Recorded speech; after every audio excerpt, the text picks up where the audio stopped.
Hello, I'm Linda Seith from The Layered Onion. Thank you for joining us. We will be listening to our amazing creators talk about their art and mental health. 48 million artists all over the world share this lived experience. The Layered Onion was formed to create a supportive community, allowing the creators to focus on their art, bringing their work from the shadows to receive the recognition and opportunities they deserve. Each podcast will feature an artist who talks about their creations and mental wellness. Art is healing. We hope these discussions will inspire you to appreciate the stories behind the creations and, more importantly, inspire your inner creator. Together, we can tackle the stigma surrounding mental health.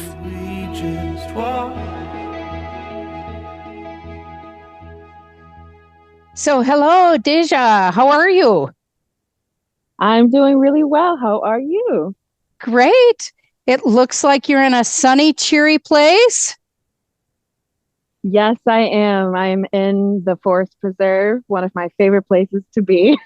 Oh, awesome. Well, maybe you could tell me, where are you located? And maybe introduce your full name and where you're located. Of course. Yeah, so I'm Dejaneria Hartsfield. Also go by Deja Hartsfield. I am located in Naperville, Illinois, which is a suburb right outside Chicago. And I have grown up here my whole life, but hopefully planning to spread my wings a little bit more and venture out to visit other places. But because I've grown up here, one of my favorite places is, like I said, being outside, being in nature, being around trees and the Forest Preserve. So it's an honor to have this conversation with you while being in one of my favorite places. Well, this is exciting because this is really the first video podcast that I am trying, and I'm excited about that. So this will be a new adventure. And luckily, we have a great sound person, Ben, who helps with any of the issues we might come up with, like the wind, right? So exactly. Great. Well, cool. Great. So maybe you could tell me, what are your types of art? I know you write and paint, but maybe you could tell me about all your different mediums. Yeah. So as of now, my main focus is acrylic paint on canvases. That's been my main source of expressing myself for a few years now. But lately I have been trying different forms of paints, so watercolor. I have tried oil painting, but I'm a little too impatient for oil because you have to practice patience, and I have a lot of ideas racing in my mind. So when I first started painting, I realized that acrylic paint really worked best for me and how I wanted to move on with this part of my life. I love acrylic as well. And one of the things I'm really drawn by with your work is the bright, vibrant colors. And that is really a trademark in many ways for me of acrylic. But maybe you could talk about what really draws you to such vibrant colors. Well, as I don't know if you could tell, but I love wearing colors regardless. I am wearing a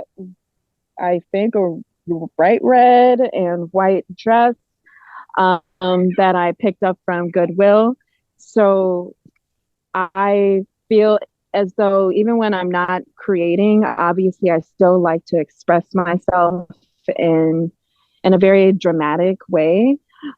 It makes me feel good. It makes me feel like I am different, because different is not a bad thing in my eyes.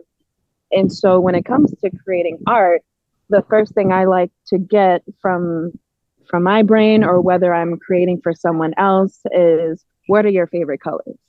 And it's such a basic like kindergarten question. Like when you get to know someone, it's like, oh, what's your favorite color?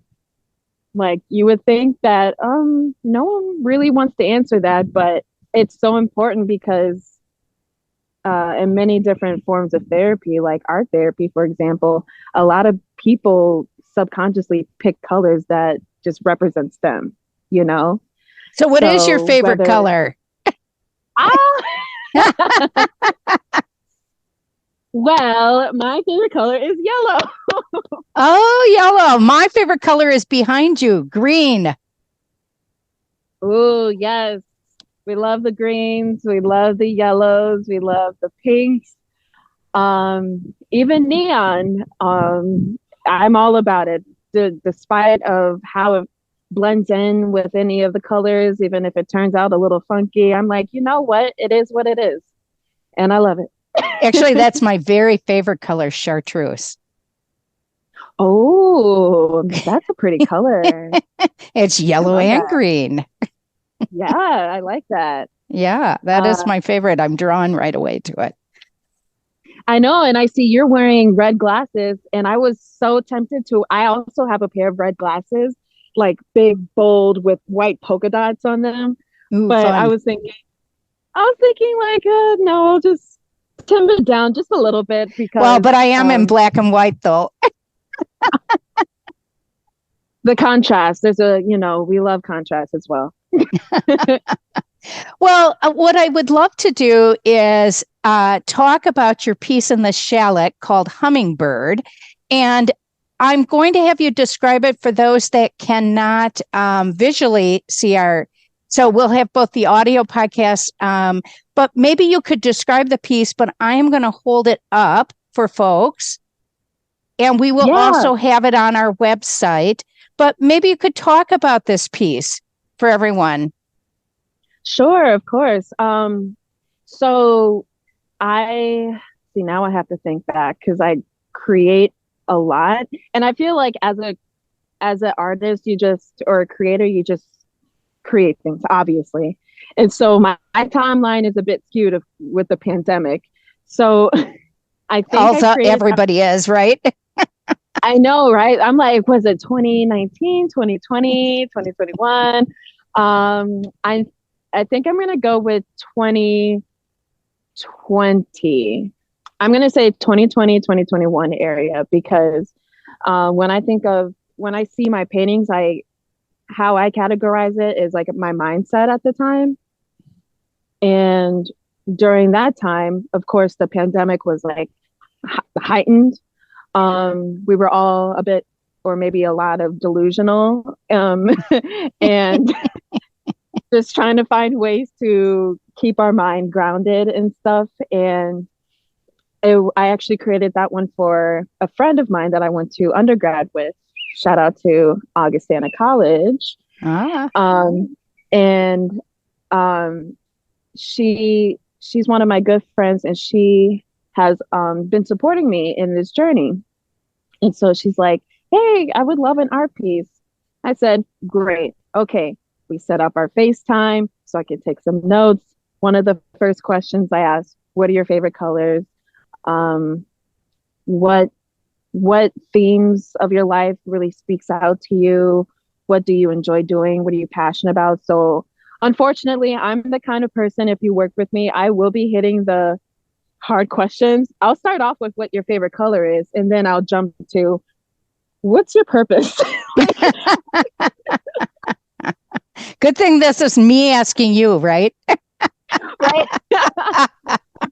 So she told me a little bit more about her adoration for nature. I believe she lives in the West Coast, so mountains, nature, flowers, hummingbirds. It reminds her of her sisters. So I think at that time, once again, I said, what can I do to get some inspiration? Come outside. And even when I was setting up for this conversation, right when I was setting up everything, I heard a hummingbird. Oh, which is insane. Wow. Yeah. I'm so serious. And I dropped my bag and I said, well, hello to you too. Nice to meet you. Well, I love hummingbirds this time of year. Have you ever heard of a columbine flower?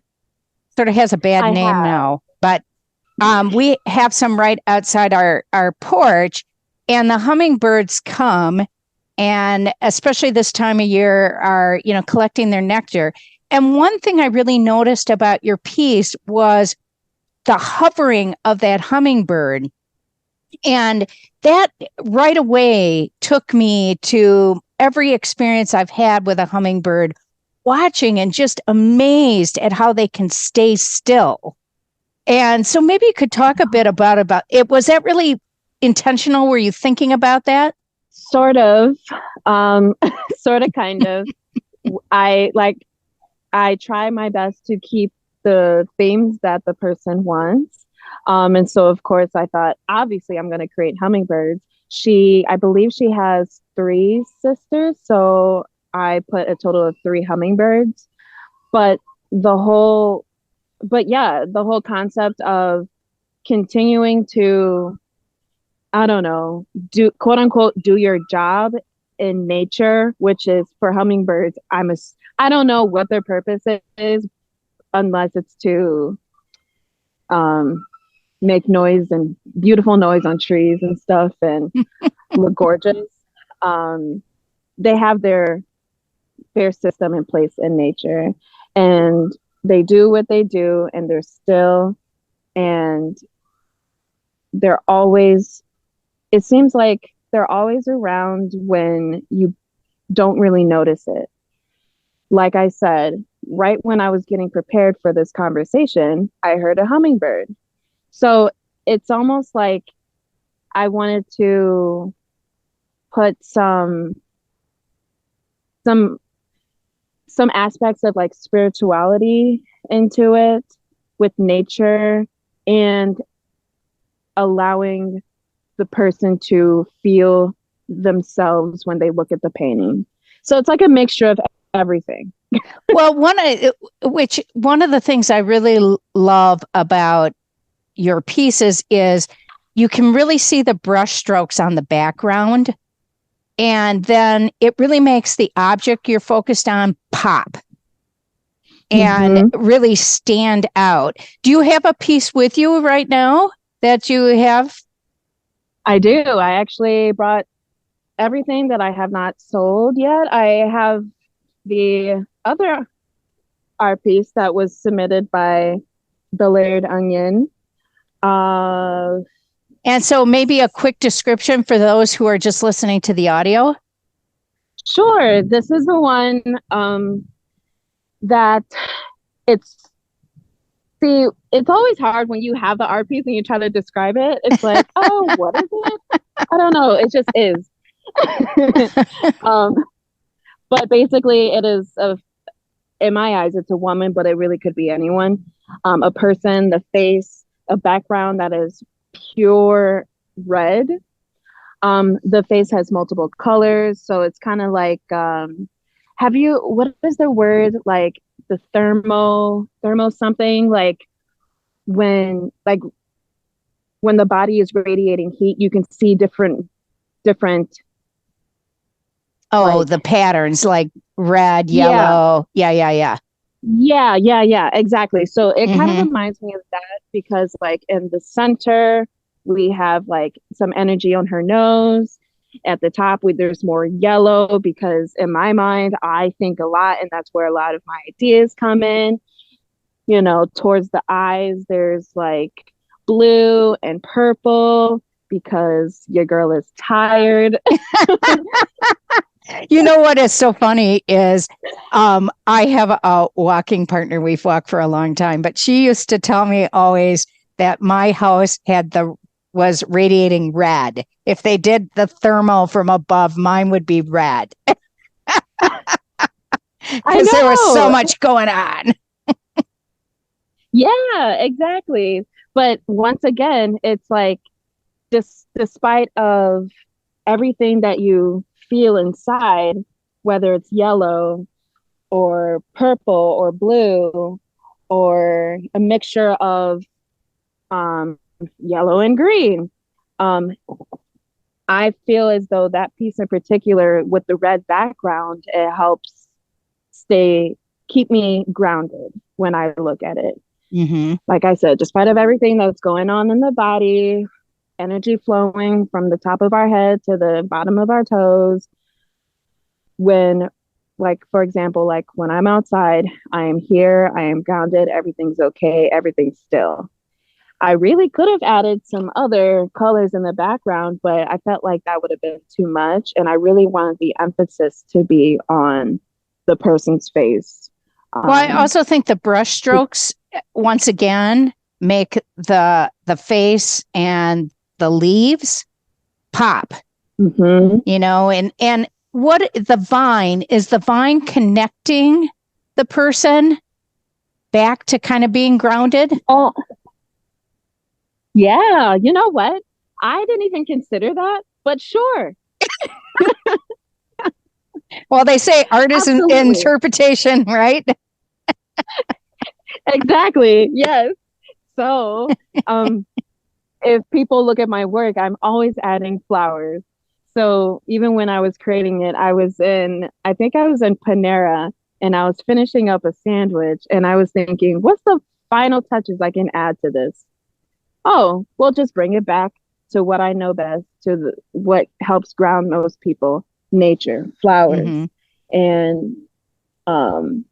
And so that's how I feel most of the time. It's most of the art that I create is about how Deja feels at a certain time. So it's very exciting to use this as a way of like self-discovery and self-acceptance and all that good stuff. So maybe we could turn to that for a few minutes. So maybe you could talk about how this particular issue was about spring renewal and how it helps with our mental wellness. And maybe you could talk about what inspired you when you were thinking about, you know, spring renewal and mental wellness. What inspired you? Well, when I first saw the issue, the first thing I thought about was, wow, this is just for me. Not in a very narcissistic way, I promise you. But I was like, this is calling my name, because I was like, not only do I try to emphasize like rebirth, but when I do think of springtime, I do think of rebirth, because we go from winter to the beginning of liveliness, green all around us. And it's a great way to kind of center back to, you know, going back to those deep questions, like what am I doing? What is my purpose here right now? Not just in general, because that's very, that question is a lot, obviously. But for today, what can I do today? What can I do tomorrow? And so I had actually submitted those two art pieces the last day of the deadline. Ironically. I know. Procrastination at its best. So what, when you paint, how has that helped your mental wellness? I mean, has it been really healing for you, your art? Absolutely. And I don't know if you can see, but I do have my journal with me. Oh. Because I have been journaling a lot the past few months. But in particular, in regard to this topic, I feel as though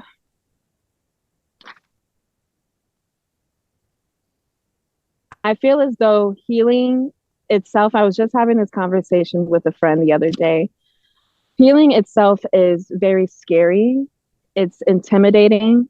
It's, I don't know if I can say a curse word or two in this podcast. Go for it. It is, it is complete bullshit sometimes, because, especially coming from a young adult, I'm 27 years old, and there's been a lot of buzzwords surrounding mindfulness, spirituality, healing, meditation. And sometimes I'm like, what does that even mean? Even when I'm creating, it's like, yeah, I try my best to stay present and think of the process of painting so I can incorporate that into my everyday lifestyle, like patience, really. Um, but sometimes I'm like, what am I even doing with this painting? What is it going to look like? Is the person going to like it? Am I going to like it? Oh, like all these intrusive thoughts that are extremely common um, for a lot of people. And I just asked myself the other day while I was trying to prepare for this conversation, I thought, this is kind of dark, but I said, pain and suffering comes no matter what. So, what is the goal? If it's going to happen, regardless of even if we try our best and we feel okay, it's still going to happen. So, when it comes to those intrusive thoughts, thinking about those existential questions that like a lot of people have been asking themselves, what's the point? And that question itself actually inspires me to keep the process going, because I'm thinking, oh, I make a tree. I'm thinking, okay, my intrusive thoughts come in. What's the point? I'm gonna try to answer my own question. Let's keep going. I'm gonna draw some flowers now. I'm gonna put some birds. I'm still thinking, what's the point? What's the process like? What's going on? Until, and this usually happens until one day, or when I'm like almost done, it kind of just clicks and I realize I'm done with an art piece. Like I never know when it's going to happen. I don't know if it'll look like what I thought it was going to look like in my brain. I just kind of know. And sometimes I can feel it too. So I really try my best to keep that mentality when I create for myself, and especially for other people, because now money is involved and that can be complicated. So do you use your journal to capture thoughts that end up on the canvas? Yes, most of the time, yes. Okay. That's really powerful. That's really powerful. I have an art piece here that is a lot. I'll just say that. There's a lot going on. This is something different that I've created. It's more abstract. Usually in the past, I've been trying to, I don't know, if I create something, it's like, you obviously know it's the body of a woman, or it's a tree, or you don't really have to guess too hard. But something like this, I wanted to just make scribbles, and the scribbles came from my journal. And I remember I was just scribbling out of frustration one day, and I said, you know what, I'm going to try painting those scribbles, see how that turns out. And so there's different patterns in the painting. There's different waves. There's different. There's just, everything is different. It doesn't look like something. It looks like something from a dream, which is from your imagination. And on this piece, I have different sayings that keeps me grounded. Is you are here at the very top. I have protect your energy. I have, and I'm sorry, I try not to curse too much, but it just came out in this piece. I said, chill the fuck out in the yellow space. I said, anxious and brave as fuck. And one more, I said, remember to not give a shit. And, I think, my first reaction to that piece is, and this maybe is, maybe it's odd or whatever, but I know somebody that has Crohn's, a chronic, and it right away made me feel like that's what their system is like. and even your words really just spoke to all of that, and just dealing with chronic illness. And chronic illness right away brings you back to mental health, because it is just really hard when you're in pain all the time to just move a foot forward. And I love the idea of, okay, the way you said you were thinking, well, just keep going, keep painting, keep doing something. It really is kind of, just muddling through. Absolutely. I recently heard a quote from another podcast, and they said, when you're dealing with healing or trauma issues, it can be easy to feel like you'll never get better because the prescription is as painful as the diagnosis itself. And so as we're getting healthier, quote unquote, we may not be experiencing the benefits for a while, the benefits of feeling good, feeling happy. Everyone likes a happy person, I guess, because that makes you more approachable, Sometimes. I know, right? Yeah, exactly. Like, that's what the world, that's why, if you are listening to this, I'm using quotation Yeah. a lot, because I'm like, apparently the benefits, as I'm realizing, especially the past few years, this whole healing process is more difficult than I've ever thought it would be, because I have been listening to those buzzwords and going on social media and saying, all you got to do is, once again, meditate, be still, love yourself. Oh, I really wish it's that easy. I really wish. If it was, I applaud you with all my heart. Kudos to you. I do think in since the pandemic, there has been a recognition, maybe a little bit, there's still a long way to go, but a recognition that it's a broader issue. Absolutely.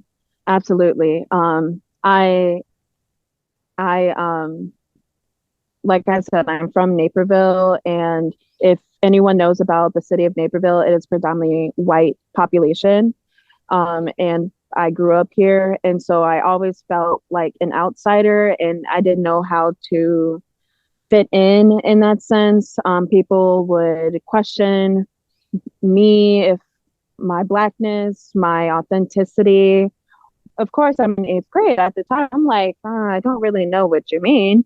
But now as an adult, I'm thinking, okay, they were perceiving me as something that I am not, based off of what they have seen on television and social media or whatever it is. And so actually, since that moment, I kind of promised myself to accept discomfort. I actually decided to live in South America for a year, because why not? I didn't know what I wanted to do for the rest of my life, so why not leave the country, So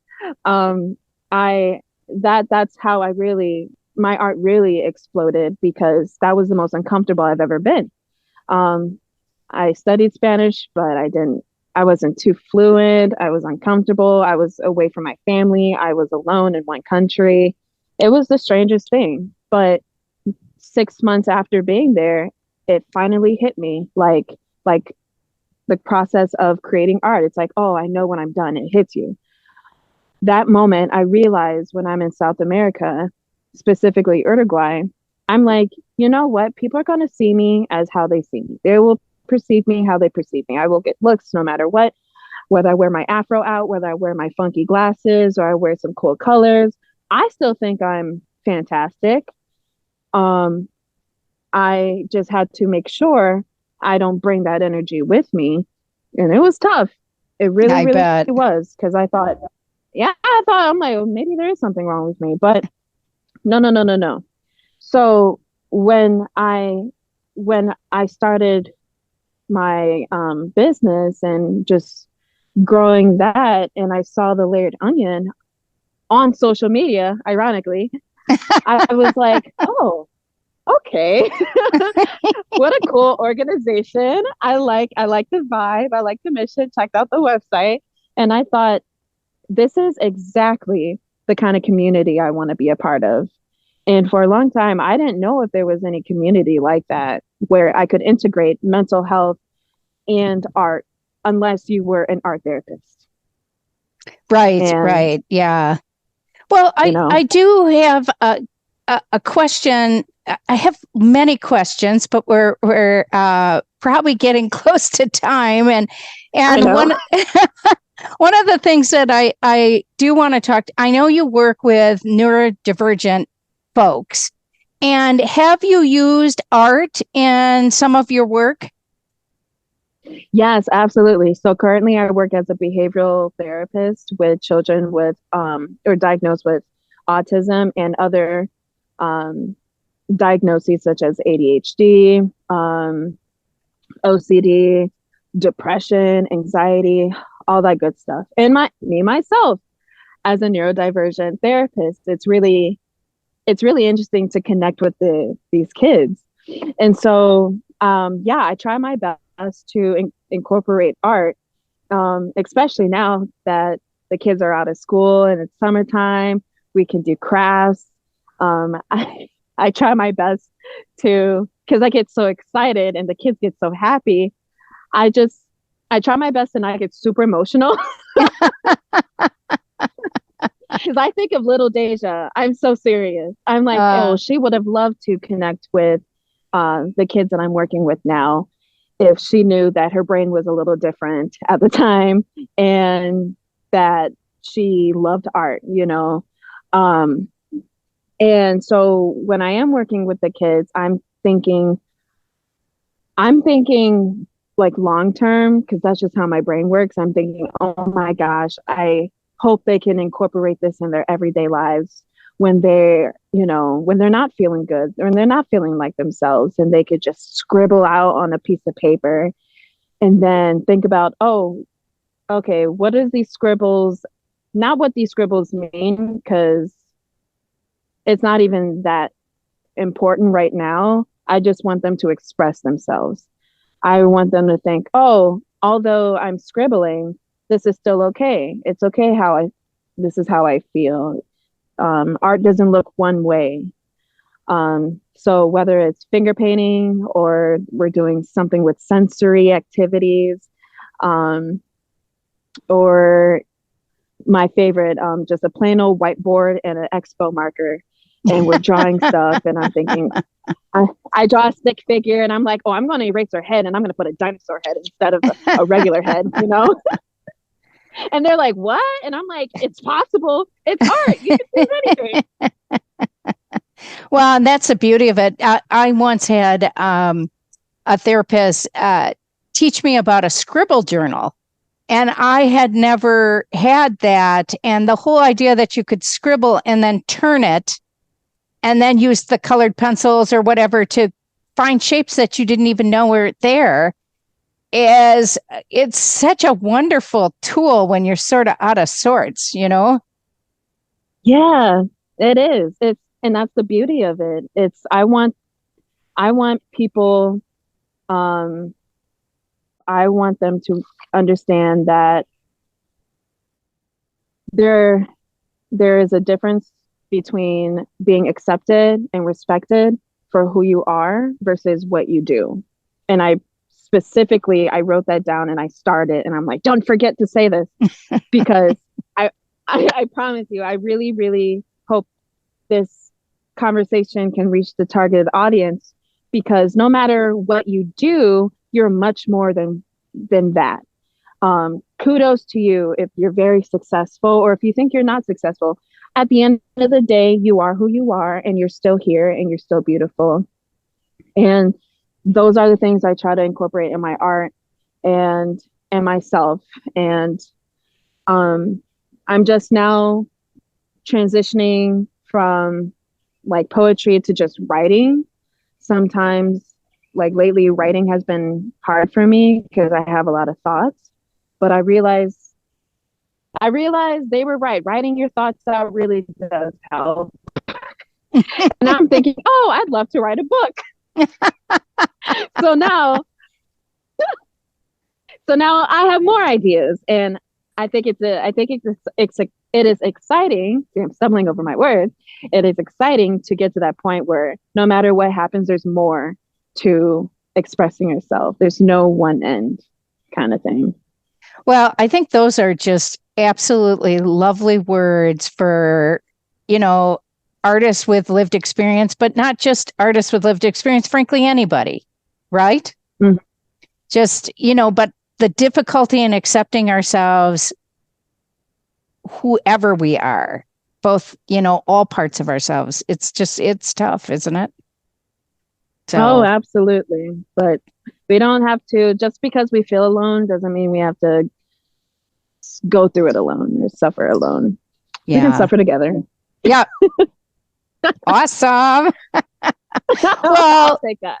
Yeah. Well, thank you, Deja. It was so exciting to talk to you. And I enjoyed all the variations of green. You right now have almost like a halo over you from the sun coming over the trees. So thank you. Yeah. Thank you so much, Linda. Thank you for joining us today. It is an honor to talk with these amazing creators. You can see and read the artist's work in the Shallot, our journal of mental health, art, and literature, or on our website, thelayeredonion.com. Thank you. A little more.